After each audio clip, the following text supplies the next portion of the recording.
Sveiki. Dabar yra geriausias laikas pasireikšti lyderiams.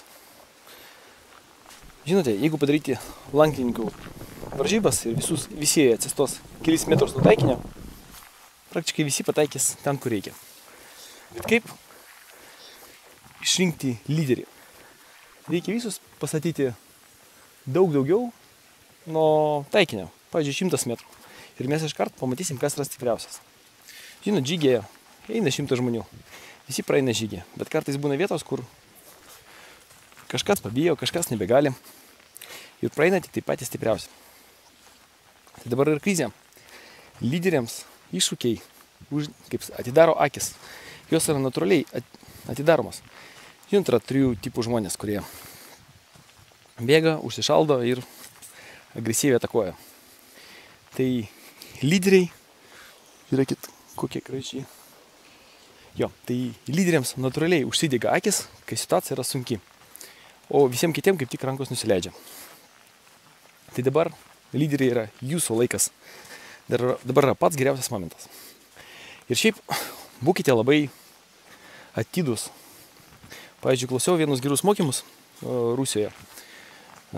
Toks gandrapas. Jisai mokina apie lyderystę ir taip toliau. Ir kai prasidėjo koronavirusas, jam paskambino toks vadinamas Rybakov ir klausė: tu visus mokini lyderystę, tai ką daryti dabar? Pas visos stresas, pas visos didelis akis. Duok veiksmų planą. Ir tas lyderių mokymo guru nusileido akis, sako, nežinau, aš dar pats nežinau. Tai čia žmonės, kurie moka gražiai kalbėti. Aš tarp kitko šitą video įdėsiu apačioje aprašymą.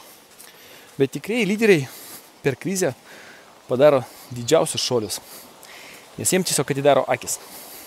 Tai pažiūrėkit, jeigu jums, kaip sakant, norisi kažką keisti, tai dabar yra pats geriausias laikas. Man patiko dar keli atvejai. Pas mane 2 draugai Rusijoje.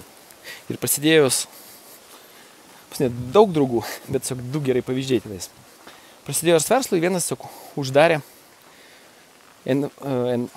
uždarė Europos pajamas. O kitas verslas, dantų pasta. Jiem buvo uždaryti visi keliai į Europą.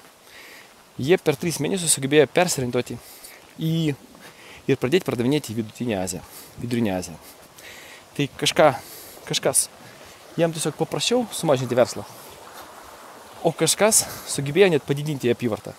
Be abejo, buvo daug kraujo, daug prakaito, daug pakeitimų, galimai kažkiek žmonių atleistų. Bet verslas išgyveno ir tas, kas pasiliko, jam tikrai yra skaniau.